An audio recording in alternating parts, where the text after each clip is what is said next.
Hello, everybody, and welcome to the Son of a Blitch podcast. I'm your host, George Blitch. Today, I am joined with a very special guest. You will know him as Professor David Hedlund, or Dr. David Hedlund. I know him as Coach Dave from our running days back in Boston, but just wanted to let you know a little bit about him. He is a Ph.D. Associate Professor and Chairperson at the Division of Sports Management at St. John's University in New York City. He's earned his Ph.D. and a certificate in measurement and statistics from Florida State University, has more than 20 years of domestic and international experience in sports, esports, coaching, business, education, and analytics. His areas of sports expertise and research include management, marketing, consumer behavior, sponsorships, coaching, esports, and analytics. He's also the director of the Institute of the Interdisciplinary Sports Research, the co-director of the St. John's University Sports Analytics Seminar, and a faculty advisor for esports at St. John's University and an advisor for the Student Sports Management Association. Man, that's a mouthful. And I'm not even halfway done. I was going to say. There's you, my friend. Yeah, wow. I've traveled a long path since 2000 when you and I first got to know each other at Northeastern. You're repping them well today. I know. We got the alumni jersey here, designed by Alan Lewis and friends, and Alan Lewis was the goalkeeper who you were coaching at Northeastern, and that's how we met. Yeah. So I had just come back from 2 years as a teacher in Japan. I'd gone over there because I had some thoughts about, maybe I could, be a professional player in the J League, something like that. Some of the guys I played with were able to get tryouts and whatever. I never made it beyond kind of a member of a team where we played against, Vissel Kobe's youth teams and something like that. I mean, that was about as far as I was able to make it. But later on, I was able to progress a little bit. But yeah, I came back from a couple of years in Japan and was working with the men's team as a volunteer at Northeastern, the women's team as a paid assistant, and a whole bunch of other things, all while having a GA position, studying there, and whatnot. So yeah, we go back 22, almost 23 years now, George. There you go, man. We have so many moments, what I recall, of our times in Boston where like 8 o'clock, I'd roll up into your apartment. You'd have coffee ready, and there would be a bowl of chocolate covered espresso beans. And I just remember we would just sit there. It was like our breakfast, and we'd each be working on our own project. And I just remember the drive that you had. Anything that you went after 100% with such great focus and tenacity. And it was really cool to have someone that was a counterpart of that as well. Because at that time, there's a lot going on. I was getting into the Leonard Peltier event that happened later on that year. So there's a lot of communications I had going with people all around the world, kind of putting together some stuff for that event at Northeastern. And, I think I was working like 3 jobs at the time and playing with a couple different bands. So I was busy. So that was time that I remember you and I would sit down and just kind of focus for hours on our stuff. Well, like, I don't know if we'd sit down. We probably were oftentimes on the move, but still we were. That's doing, true. That's true. Whatever. I mean, you and I both share when we get squeezed, in a metaphorical sense, when we get squeezed by our multiple jobs, our multiple responsibilities, many times that can lead to an increase in our performance. And so sometimes having those pressures added onto us, it makes us perform a little better. But at the same point in time, as you kind of, were describing, our bodies need energy. And so whether it's the chocolate covered espresso beans, whether it's, your coffee, when I do a lot of podcasts, I don't bring my huge liter jug of coffee. I usually just, stick to my energy drinks, some of these types of things. But yeah, I mean, even a lot of the players, as a student athlete, I was a student athlete. You were a student athlete. I was coaching student athletes. Student athletes, same thing. I mean, when you get squeezed by practice, you get squeezed by classes, you get squeezed by trying to have a social life. All of these different kinds of things, plus just enjoying the college experience. Sure. And so, yeah, I mean, you had added added things with the Leonard Peltier event and a lot of the groups that you were working with. But yeah, I mean, you and I share that when we're squeezed, yeah, I think we can get a little bit extra performance out of our metaphorical engines. I completely agree. And I kind of find myself right now, well, you and I we are both married, we have kids, and so we have a different level of responsibility and timelines and different things we have to tend to on a day-to-day basis. And then all of our workloads. And I know for myself, I feel like I've, especially this podcast and with a couple other projects I got going right now, I've put a lot more on my plate. But I feel like my outcome is going to be more, because when I put more things on my plate, I have more creations. I have, everything's kind of firing on all cylinders and I get more done. And so it's kind of I feel like I'm coming back into that wave after not have being in it like full time. And it feels kind of good. So it's kind of funny that, like, as we've been, thinking about what we're going to talk about, I just kind of reminded of that time, like, yeah, we were doing all sorts of things, like so busy. Well, in my life, not a lot has changed. I mean, you just gave a like 2-minute bio, and of course, there's probably another 10 things that I'm doing. Whether it's the LLC that my wife and I started, whether it's a lot of the ways I try to give back, whether it's giving back to the esports community, whether it's giving back to the sports community. I mean, one of the things, it's top of mind because I was emailing about it before we got on the podcast. At Florida State, I learned, actually, I have a pretty good math brain. And so you combine soccer and math together and you get some, sports/soccer analytics. Mm-hmm. And so I've had the joy over the last 10 or 15 years of doing a lot of activities in this area. And for example, right now, myself and 2 of my colleagues at St. John's, we work with a program called the Sports Analytics Club Program, SACP. Those in professional sports probably know it because we work with a lot of the sports analysts across professional leagues, the league offices, things of this sort. We use sports analytics to try to educate high school students, especially diverse high school students. The cause could be many things, whether it's the testing that's been going on over the last 20 years in elementary schools and junior high schools and high schools, or the fact that, we've never really been able to connect math to real life until recently. With the advent of fantasy sports, now with the legalization and expansion of gambling, more and more people have an interest in it. But, some of our colleagues, they've written, elementary school, middle school, high school math textbooks where all the examples are sports. Instead of car A goes east at 10 miles an hour and one goes west at 15, it's, Messi's making a run down the left side, at 8, and Ronaldo's making it on the other side at 7. Messi makes a cut inside. Actually, I should probably reverse those. Ronaldo would probably be on the left side. Messi be on the right. But I mean, using these kind of sport examples, right? Steph Curry's shooting, all sorts of different kinds of interesting statistics.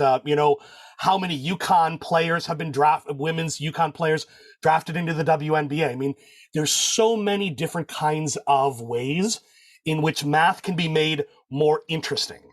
Too often people see Greek symbols, alphas and betas and things of this sort, and they're just like, I got no clue. But when you actually kind of just break things down and make things simple and explain, look, I just want to look at all of the factors that are influencing why this, why Ronaldo or Messi may be, one of the best players in history. And so there are Greek symbols that we use to explain this. And so with this SACP program, we work with a local high school here in New York. We're also working with a high school out in California, where we're just trying to introduce math, statistics, using sports. And of course, the outcome of this is there are jobs in sports, there are jobs outside of sports, in math, in data science, in statistics, in analytics, in business predictions and forecasting. I mean, there are so many jobs. This is probably top 5, top 10 field for students in the near future. So, yeah, I mean, the opportunity to give back a little bit. But again, I mean, it's a draw on your time.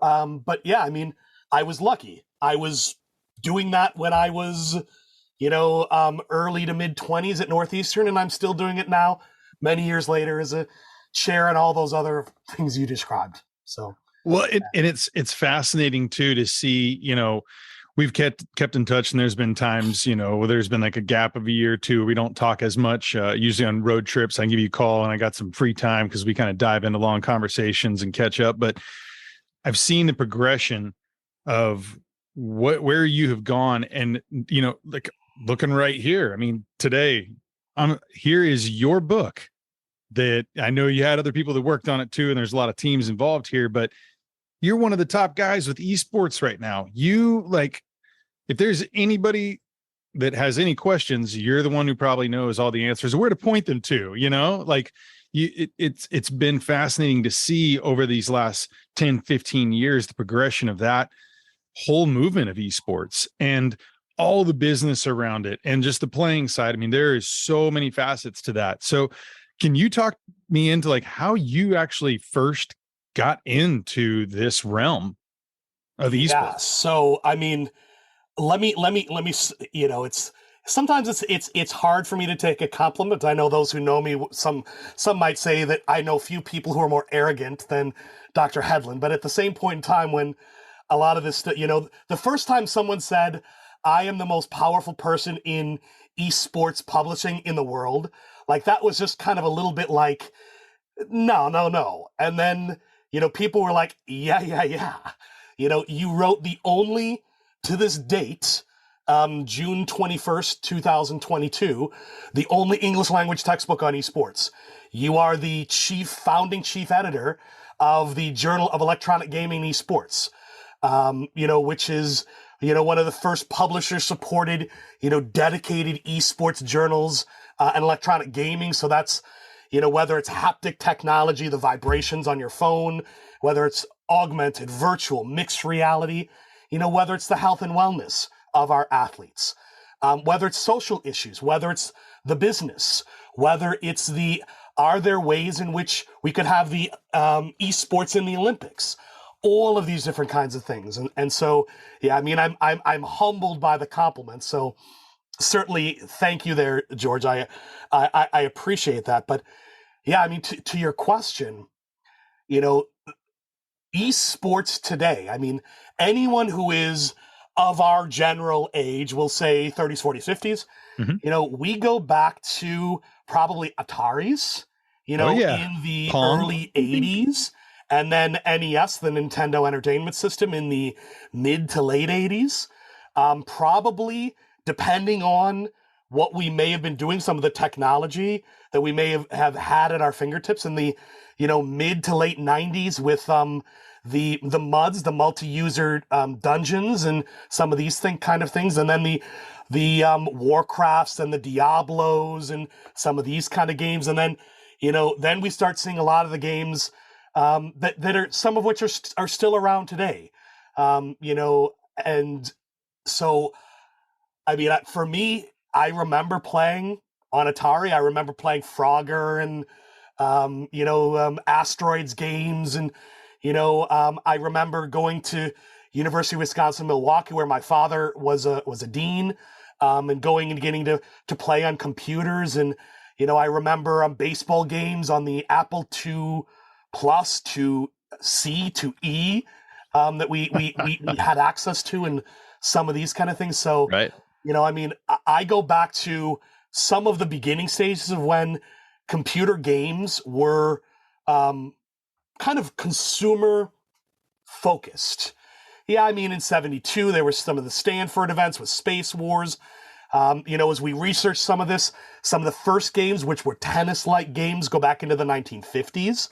But yeah, I mean, I think it was the late 70s, early 80s, with the Commodores and the Ataris and some of these before we had Microsoft, Windows and some of these where it was just a C Sure. prompt and all of these kind of things. So yeah, I mean, I've been playing games a long, long, long time.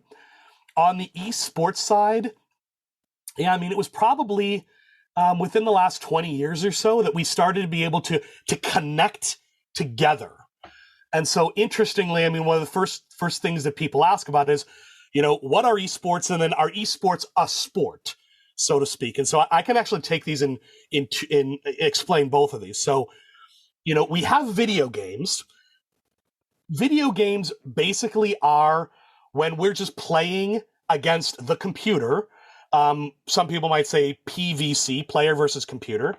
You're just kind of playing on the computer against the whatever's behind it, whether it's the algorithm or the computer programming. You're just playing against the computer. Right. These are video games. Where it gets into esports is where there's a competitive aspect. Now, you could say that an esports event would be when they lined up 20 Ataris next to one another and had people playing, and then whoever lasted the longest or got the highest score, that could be, you could define that as esports. Or when using the power of the internet, we're able to log into a game, whether we're right next to each other. So this could be Teenage Mutant Ninja Turtles or Mortal Kombat, whether it's on Nintendo or whether it's on an upright video game arcade machine. And you're able to play with or against one another. That these could be some of the founding steps in esports. But probably I think the point where most people would look at is when it's non-geographically bound. So I could be here at my computer, you're at your computer. We can both log into the same game through whatever mechanism, find each other, and then compete with or against one another. That's really where I think esports, today's idea of esports, kind of really gets its fuel. And so, of course, then the question is, well, are esports a sport? So today, based on everything we know, I would argue that I think most people have accepted that esports are a sport. However, there's one condition that has not really been met in its entirety. And that is, in a traditional sport, soccer, baseball, basketball, you have gross motor movements. You are running, you are jumping, you are throwing, you are engaged in some sort of body action. Right. When you're playing video games, esports, a lot of it is fine motor controls, eye-hand coordination, for example. So there are people who include in their definition of sports, you need gross motor movements. Now, today, we have virtual reality technology. Many people have Oculuses, these different kinds of VR headsets. Sure. And so in the same way in which in the 1980s, they lined up 20 Ataris side by side, today we could line up, 20 people with VR headsets and have them play the same level of Beat Saber. I think that's a game that many people are probably familiar with in VR. It's you're kind of a Jedi Knight with either one or two lightsabers, and then there are blocks that are coming at you with arrows, and so you have to cut in the direction of the arrows.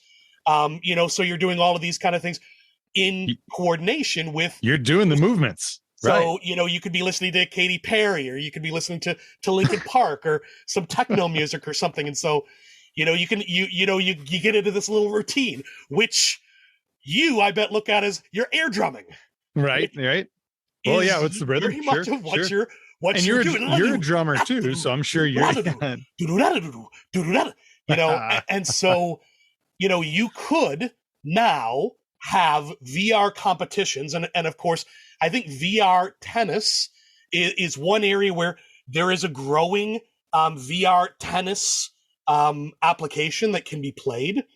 And you can play against one another in VR. So now you have gross motor movements in esports, in video games, where you're competing non-geographically bound against people all over the world, potentially. Sure. And so I think we've gotten to the point now where we can pretty confidently say, but certainly, I mean, if you want to be a stickler, you could probably say, yeah, I mean, just playing on a control pad, playing on a keyboard, Fortnite or League of Legends or whatever, Clash of Clans.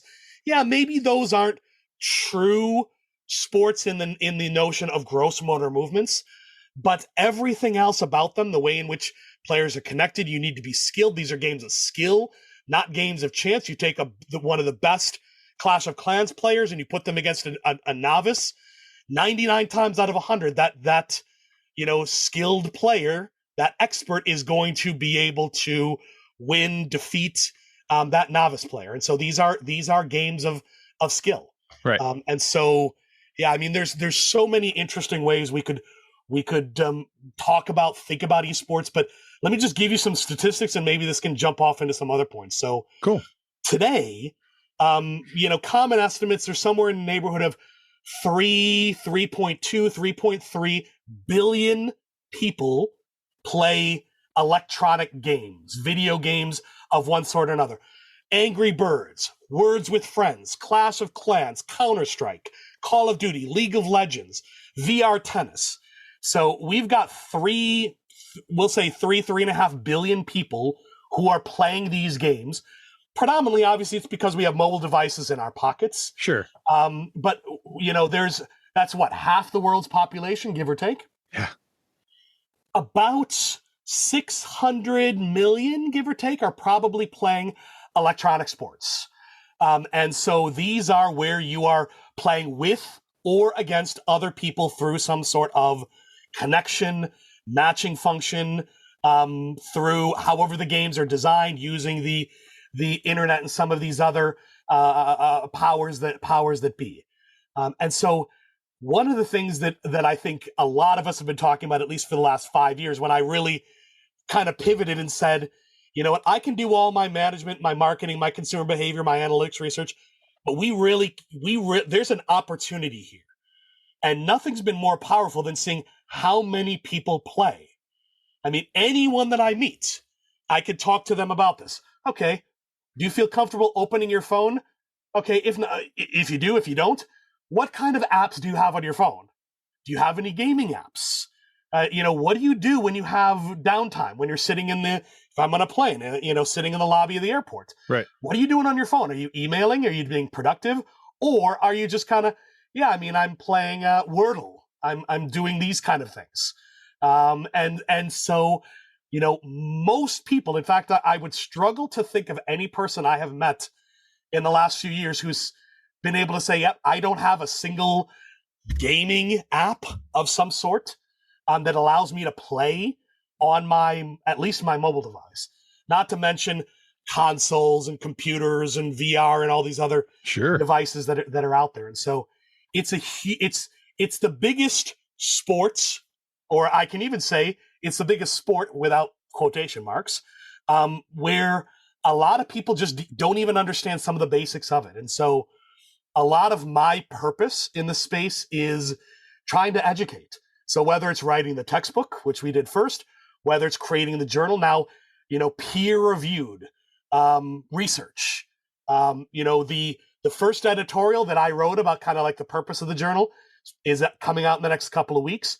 We've already accepted our first health and wellness study, which will be coming out probably a week or two after that first editorial, as we space these things out. So the journal is underway.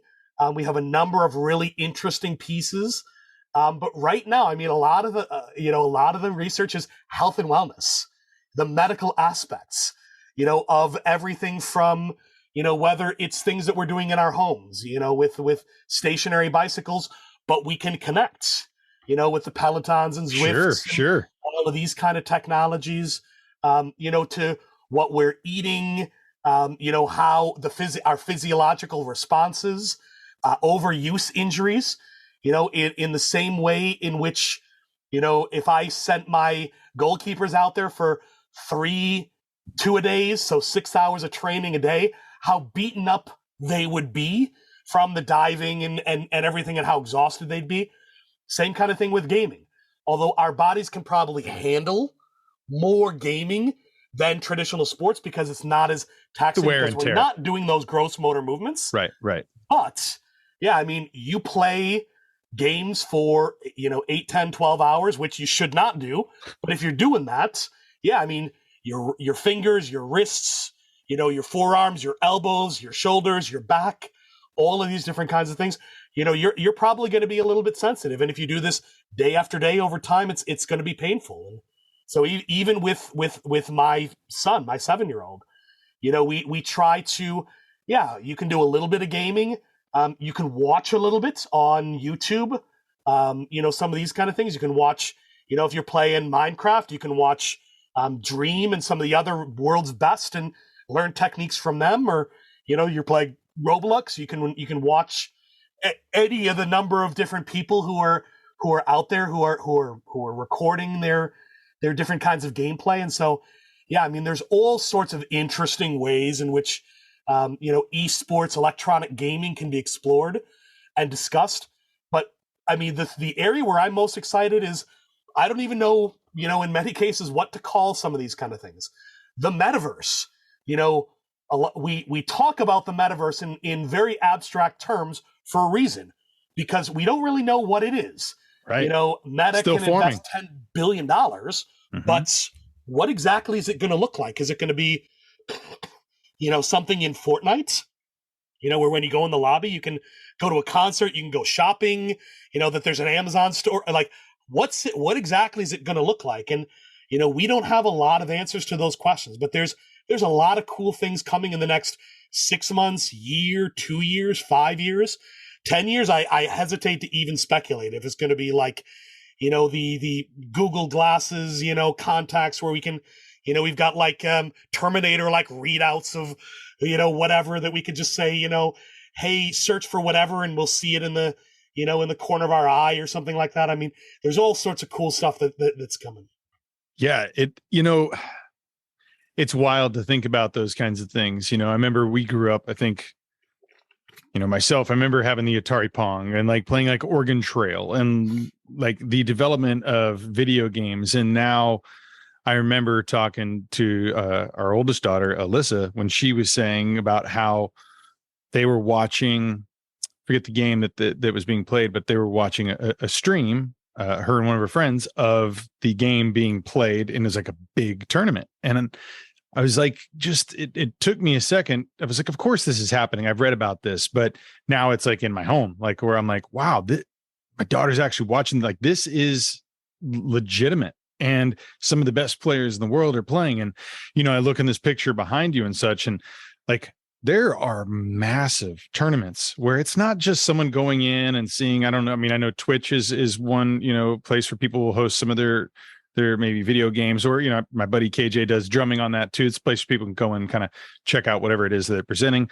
But I know there's a lot of other types of streaming services out there, but not only is it that, like, there are massive, like, worldwide tournaments where people are coming from all over to play in these atmospheres. And like, I think people that, whether you define a sport by the gross motor movements or whatever, you can't deny that this is a huge phenomenon that is here to stay. And it is a sport. And like, touch on it for a sec, because you were talking about the idea of working towards getting this into being an Olympic sport. So is that something that we actually might see? Do you think? Is that something that's coming out? Like, yeah. So let me backtrack for 1 second, because you hit on something that's really interesting. So, if I'm self-promotional, I could say, if you look at the front cover of my textbook, you'll see that it is a Dota 2 event on the front cover. And so Dota 2, when you look at so it's a Dota 2 event. When you look at the top gamers who are getting salaries and making money through playing, Dota 2 is the number one game out there. So the publisher of the game came up with a really creative way for a little over 100 days before their event, which usually happens in August or September. You have the ability to buy things in game, with a portion of the proceeds then going to fund the prize pool. Now, certainly during the pandemic, it's been a little bit more difficult, but I think they've been increasing each year to, within the last year or two, it's been $35 to $40 million prize pool for the winners of Dota 2, where individual winners can walk home, with several $1,000,000. Now, a couple of years ago, before the pandemic, Bugha, who won the first Fortnite World Championship in July of 19, he walked away with $3 million, for winning that championship. And so there is a lot of money out there, which then, of course, leads to your question, which is, okay, well, what about the Olympics? So, again, I mean, ironically, my colleague here at St. John's, Dr. Simon Pack, and I, we wrote and published an article about, the esports in the Olympics for the right, parentheses, or wrong reasons. So we examined this issue in a more qualitative manner. Some of the arguments kind of for and against it, because this was a policy journal in which this ended up being published. Now, for the Tokyo Olympics, now they were pushed for a year, but originally for the 2020, there was going to be, I believe it was the Intel Masters. It was going to be $500,000 for at least 2 games. Now, it was not going to be part of the Olympics. It was going to be played before the Olympics. With that added year, the Olympics and some of their partners, they put together 5 of them in sports. So some boating and cycling and some of these kind of things. And so they did this before so it was summer of 2021. So I'd say June of 2021 is when they held some, again, it's got some Olympic support. These are not like medal events, though. There's some associations there, but it's not like an officially I think this is sponsors of the Olympics, right? So there's a marketing piece to this, leveraging one's affiliation. But of course, I don't want to bore people with marketing talk unless I'm being specifically asked about it. But at the same point in time, the Paris Olympics, which are upcoming, and then the LA Olympics, and so in France for the Paris Olympics, yes, there have been some discussions, but there are some inherent challenges that Pack and Hedlund discuss. For example, most Olympics are announced, at least 6 or 7 years in advance. So today there is, the game Among Us, for example. I'll take kind of a little bit more newer game that's only been around for a couple of years. When you were describing your daughter watching a tournament, Fortnite. Among Us is one that I think a lot of high schoolers play and enjoy, and even my 7-year-old plays a Roblox version of the game as well. And so I think a lot of people like to play this game. And so, I mean, could you say today in 2022 that in 2028, Among Us, which is a privately published game, by a for-profit company that's trying to make money off the game, will that game still be in existence in 2028? Sure. Can you guarantee me that the game will be there? Yeah, it's possible. Will it still be popular? Sure. Is this a relevant thing? There's logistical issues, not to say the least of which is, just by the Olympics' own charter. I mean, you need to have an international governing body. And in fact, in esports, there are multiple ones, whether it is the International Esports Federation, IESF, with their, 110, 120 nations, which have IESF national governing bodies, whether it's the World Esports Federation, with their relationships, whether it's WESCO. I mean, there's a number of international groups that are out there that are all kind of positioned, but there is no one group. There is no FIFA that oversees soccer equivalent in esports. There are multiple groups that are out there. Not to mention something I just kind of touched on briefly, which is most of these games are owned by a private company. Right. But these have to be licensed. I mean, there are intellectual property concerns. Absolutely. Do the Olympics want to support a private company, or do they, what kind of financial arrangement would they need to have with a publisher in order to offer Call of Duty or Counter-Strike or League of Legends, games which have been around for a while and based on their development are likely to continue to be around for a while. What kind of relationship would need to be made there? Does the IOC want to support these private publishers? Because then we get into lobbying and some of these kind of things. What if, there are groups that own large stakes? In fact, some of the international groups are funded by private individuals who may be, funding them because they hope to get their games into the Olympics and then they make money because of it. Sure. I mean, there's, I'm not a conspiracy theorist here, but I just want to kind of lay out, there are lots of interesting considerations when it comes to this. The only games that would really work would be games that the IOC develops.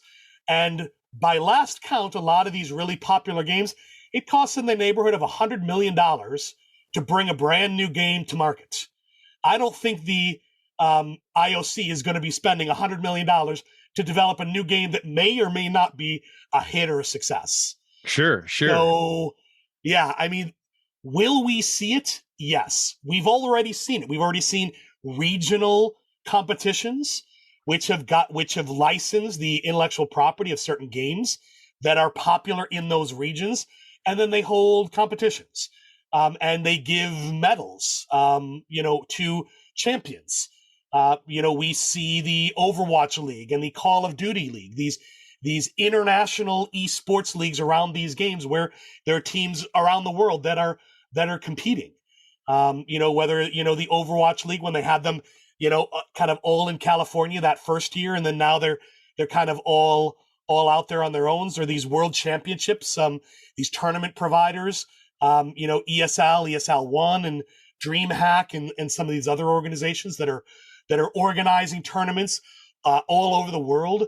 Yeah, I mean, there's a lot of activities, but when will we see this in the Olympics? I mean, I could imagine maybe in LA. There's a lot of game publishers out in California, out in the LA region. I'm sure they would love to have some of their games. But again, there are some IOC rules and whatnot that kind of need to be followed and adhered to if you're going to do this.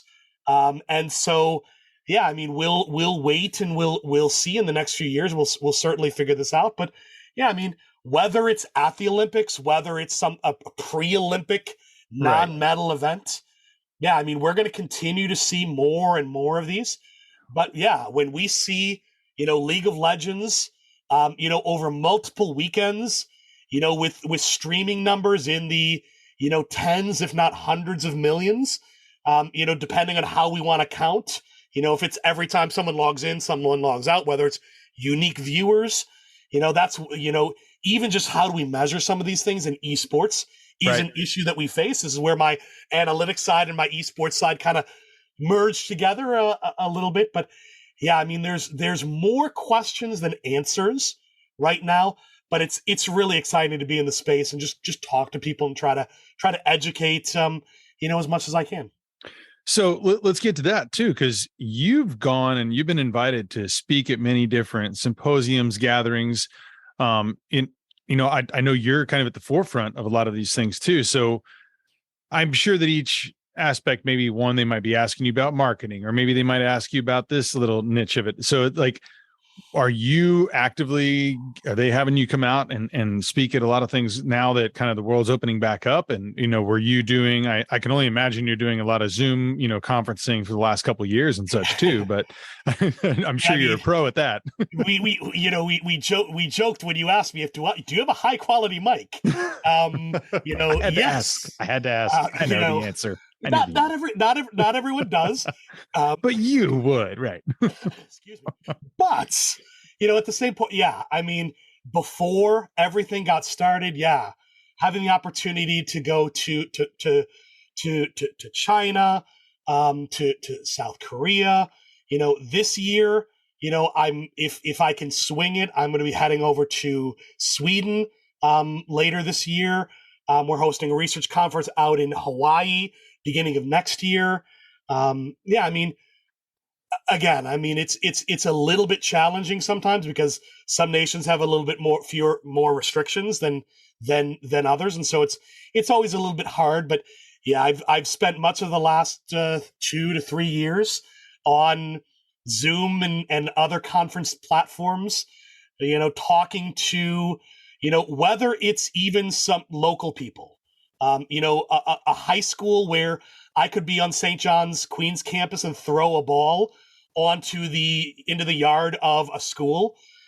So walking across the street to Thomas A. Edison High School, or be talking to, collegiate leaders, in the state of New York, or high school leaders in the state of New York, to around the nation, to other countries, to other places, to other groups. Yeah, I mean, I do my best to, while not driving myself crazy, give back and educate and help talk people through.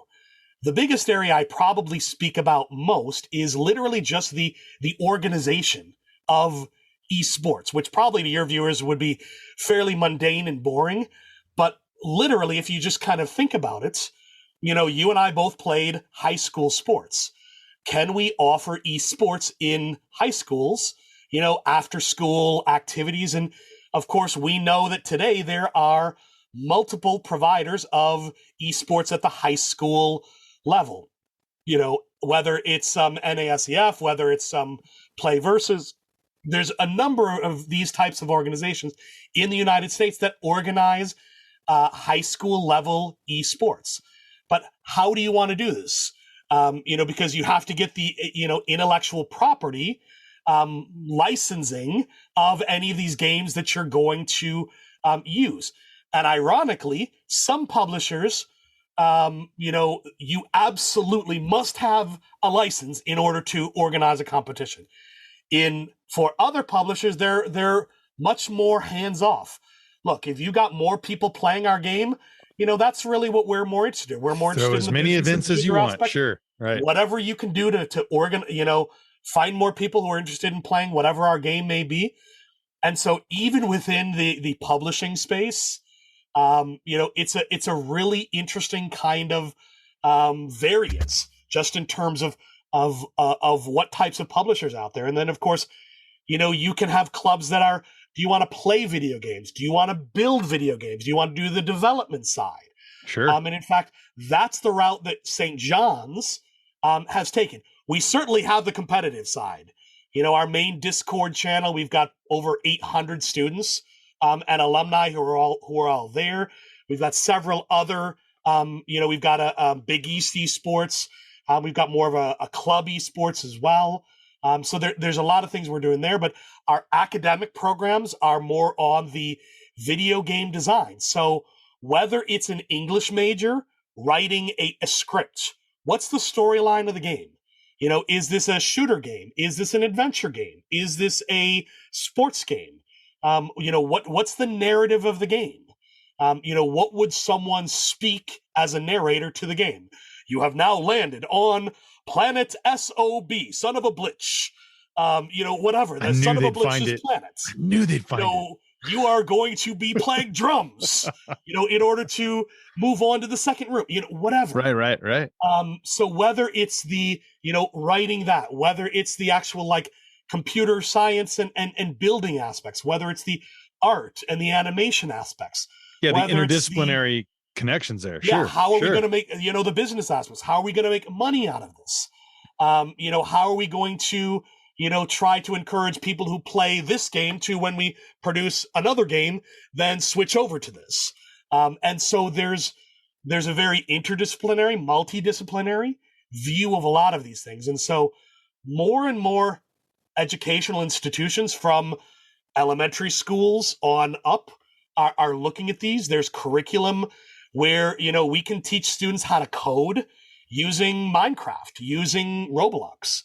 There are companies that produce, Unity or Unreal Engine, which are two of the most popular engines used to power video games. Yep. How do we build these games, using these great tools. And so there are coding 101.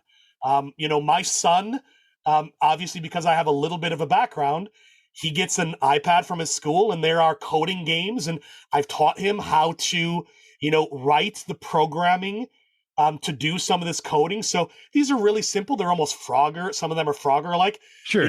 There's a 10 by 10 with 10, 100 little spots, and you gotta, there's a diagonal, and so you gotta program it to, okay, move yourself down 1 over 1, down 1 over 1.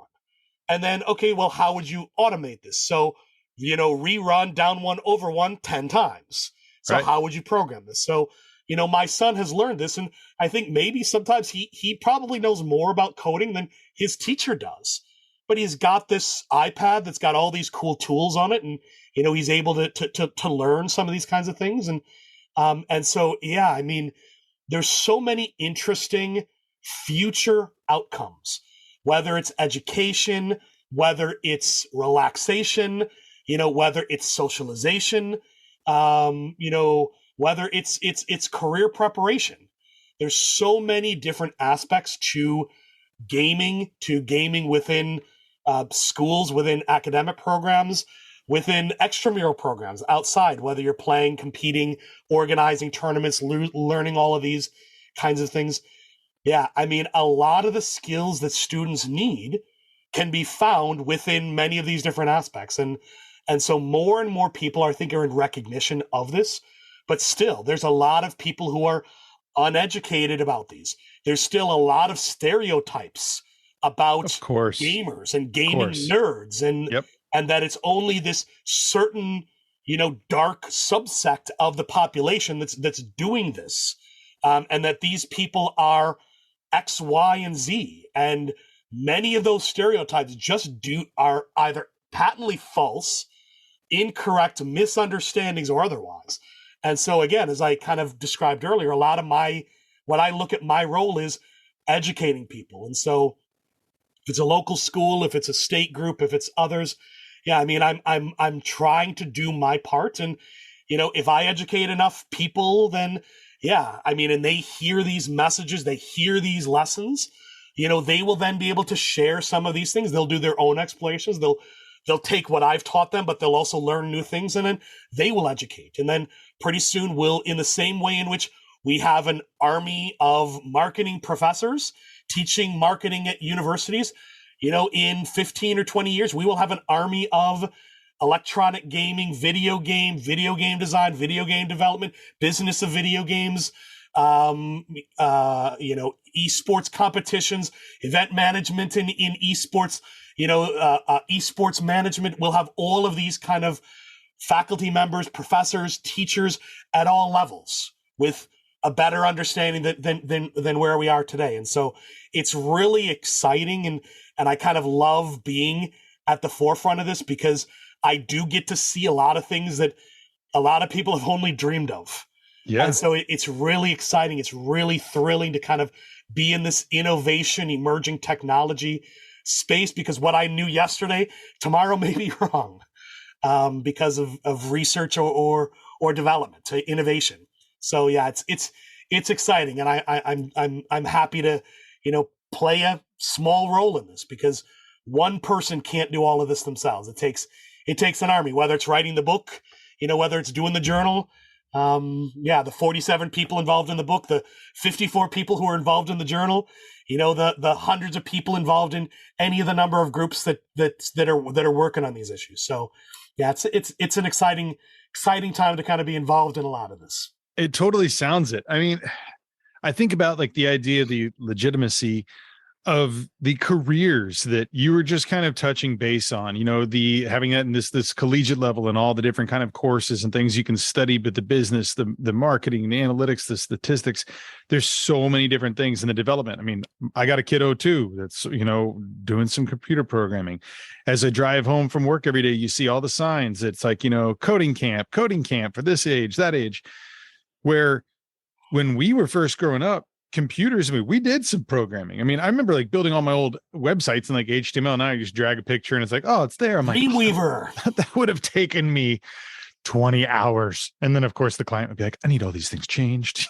Yep, and now you just got Yeah, WordPress. Yep. exactly. It's So the interesting thing, so I try to be neutral. I try not to throw out too many names. Sometimes though it's impossible to avoid it. So in this case, it's probably impossible. But Hitmarker. So Hitmarker is a website, jobs in gaming and esports. okay. They did a study. I want to say it was 2000 to 2001, or 99 to 2000. It was one of their recent ones. And so year over year, it was an 80% growth. I think they went from just over 5,000 jobs to just, like 9,000, 9,500 jobs year over year from one year to the next. And so now, granted, a lot of these are the technical. They are the computer science. They're the back end, the stack engineers, the programmers. That's certainly the biggest area where a lot of these jobs are. But as I tell all, I'm the chair of a sport management division at St. John's. So the second and third areas are probably all like sales and customer sponsor relations. Where you're working with, trying to motivate customers to attend, consume, watch, sponsors to sponsor, to invest money. Some of these business types of functions, these, community, they've all got community specialist kinds of titles because, yeah, we're building community around our game, around our team, around our sport, around our league, around these kind of things. And so, yeah, I mean, there's more and more jobs. 3 years ago, if you were involved in your college's esports club team, that alone could have gotten you a job in an esports company. Today, yeah, you're probably going to need a lot more. But again, they're going to be looking for more specialized types of skills. It's one reason why I have a pretty large community on LinkedIn, good community of people I'm connected with. And I mean, I am constantly seeing, the CFO from Professional Sports League in the United States takes job as, the CFO of, any sports team, or the market research director of a traditional company that's looking at news and media becomes the head of esports research at an online market research company. All of these different kinds of things. People moving to Microsoft to work on Minecraft education. People moving, from, with just putting together a podcast and then they get a job at Twitch. So if this whole SOB podcast doesn't work out, you may be able to parlay this into becoming an influencer and a streamer, which may actually be your subtle goal. There you go. There's a nice ring to that. Yeah, there's so many opportunities now out there for jobs, but still, I mean, the biggest driver of a lot of this is if we were to go to our kids' classes and ask that, what do you want to be when you grow up? There are going to be more and more people who are talking about, I want to be an influencer. And so influencers, yeah, I mean, you've got Kardashian influencers who, are using a lot of the traditional media, but, through television. Now they've gone a little bit more to the social media and online streaming and some of these types of things with Hulu and other groups.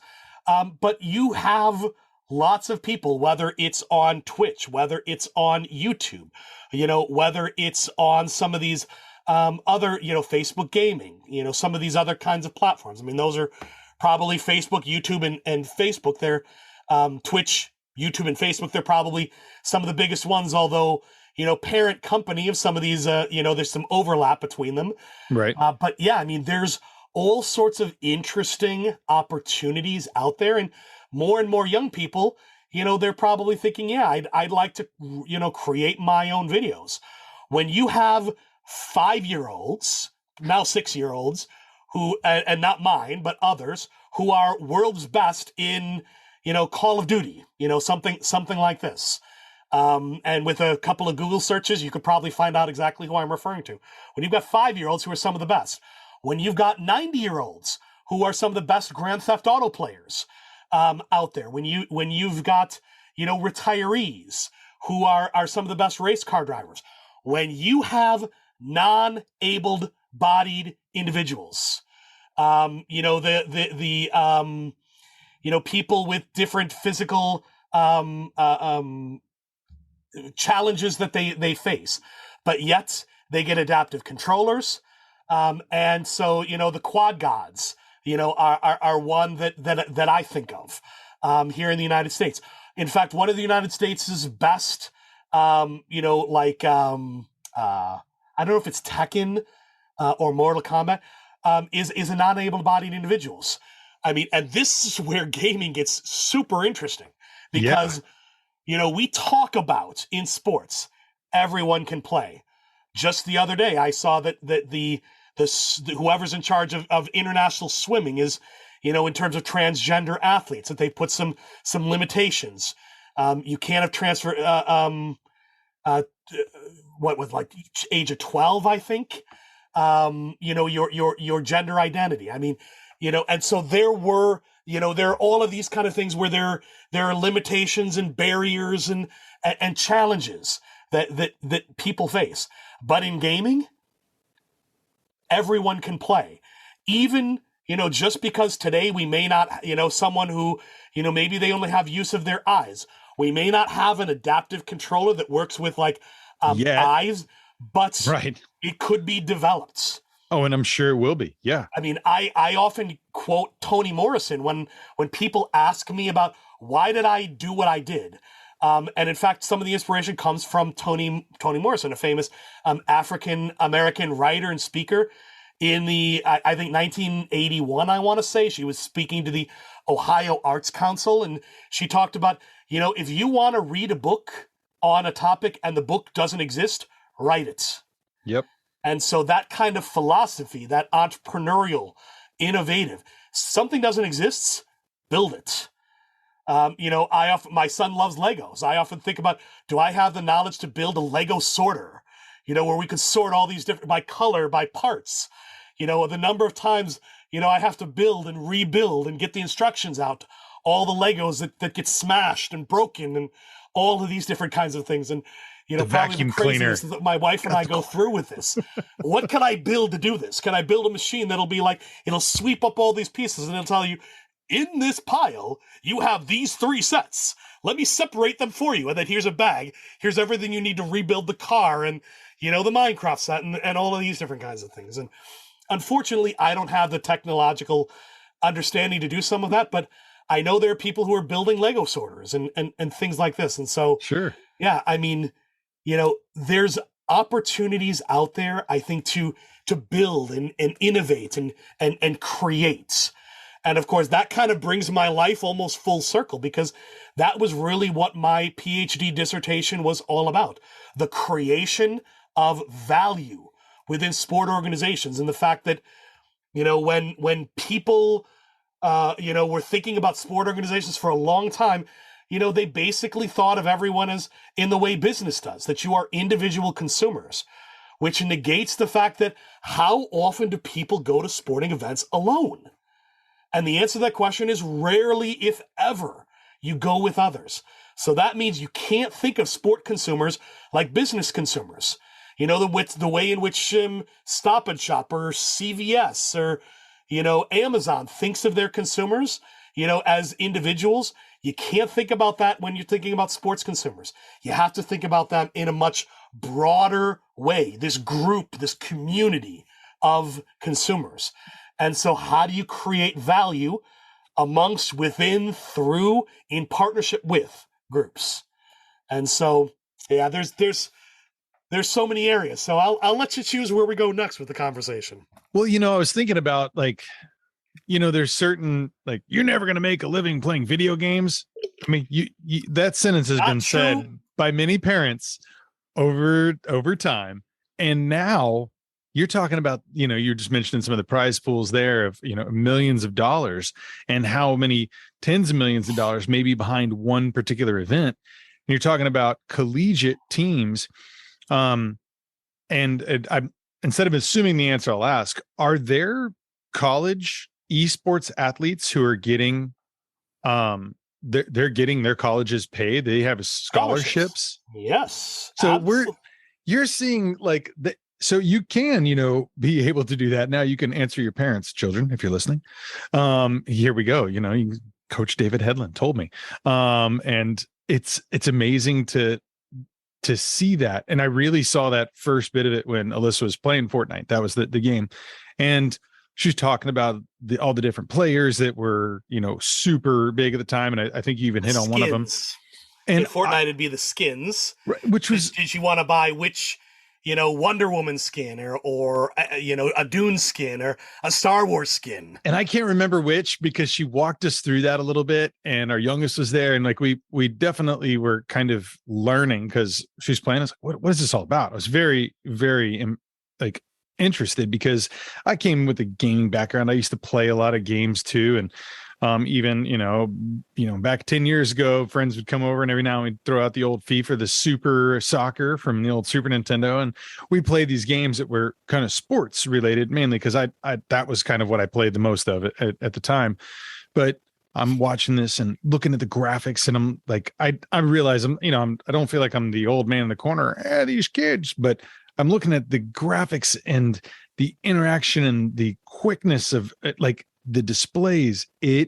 Video games have come a long way because we were the first ones. We watched was the movie The Wizard. Have you seen The Wizard? Fred Savage. Oh my gosh, you got to go play it with your kiddo. So basically, Fred Savage has a younger brother who turns out to be a boy genius on video games, and they go because they're going to go play at the Super Nintendo tournament where I think just to date it, I think it was like Super Mario 3 or something that was coming out.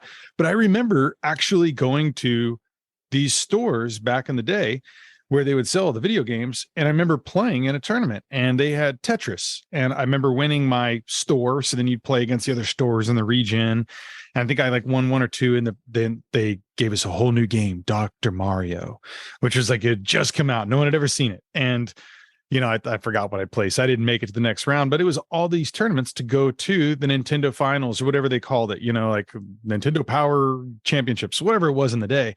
But I remember that was the first time I ever saw some iteration of that kind of competitive gaming actually on a paying scale. Whatever it was, $25,000 was probably the prize at the time or something to that effect. It's like, but now all the levels of sponsorships, all these tournaments, all these intercollegiate groupings. And I am fascinated by it because even as you're talking now, I'm like, new things are coming in that, oh yeah, that does make sense. Oh wow, that's a whole potential too of the marketing. Oh yeah, there's gonna be college professors. There's gonna be people taking these courses in colleges that are going to advance them in whatever it is, the business, or maybe if it's in the player side, the developer side. And I'm just fascinated by that. So I guess, when I, at the beginning of this long-winded little rant, the idea was like this, the kids are able to get scholarships now. How, explain to me this, how does a kid who's sitting there playing and he feels like he's pretty good, he's playing with all his friends, yeah, man, you really got what it takes.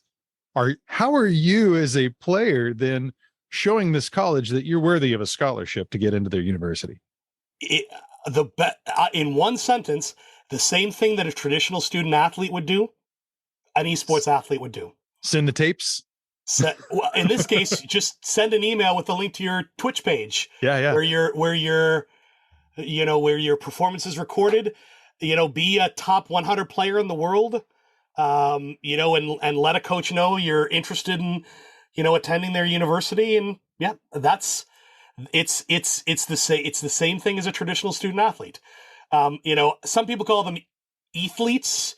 But yeah, I mean, they if they're playing a sports, then they are student athletes. So I don't really see the reason to change from that. Plus with the changes to name, image, and likeness, the NCAA actually had the opportunity several years ago to involve itself in esports, and they indefinitely tabled those votes and discussions. And now they'd received some detailed reports about how it would work and whatever else, but they just didn't want to deal with it because, of course, in many esports competitions, there were prize pools. And so, in fact, a lot of the publishers and organizers, they found really creative ways. I'm going to set this up as a trust fund, and I'm going to give you, if you win, you get access to the trust fund. That way, you get the money that the university can't do it. Right. But in the beginning, I mean, some of these top athletes, they were having to create legal contracts with their schools of, I'm going to compete, I'm going to wear your merch, but I'm going to compete and I get to keep all the money. But you're going to pay for my school, literally you need a lawyer to review the contract. Sure. Some of these kind of things. So certainly the last year has been different because a lot of those name, image, and likeness, you can leverage them. And there are ways in which, if you're competing, you can get paid, so to speak, for some of these kind of things. But esports athletes have been doing this for several years. Now, does every university have esports scholarships? Absolutely not. Right. In fact, the gross majority do not. Most of the universities, I would say, that have, by last count, I mean, they talked about there were probably 100, maybe 200 schools, universities that had esports scholarships. A lot of these were academic scholarships that kind of got repurposed, repackaged, cut up into chunks for, hey, you're an esports, you're good at esports, so we'll give you a couple of $1,000, something like that. There are some universities that, yep, you are a student athlete playing esports, and esports is housed in our athletics department. And so everything that a student athlete gets in the athletics department, you get. So whether this is tutoring, whether this is notes about missing classes, generally that's not going to be an issue because you can usually kind of stay in your home facility and play from there, unless you're playing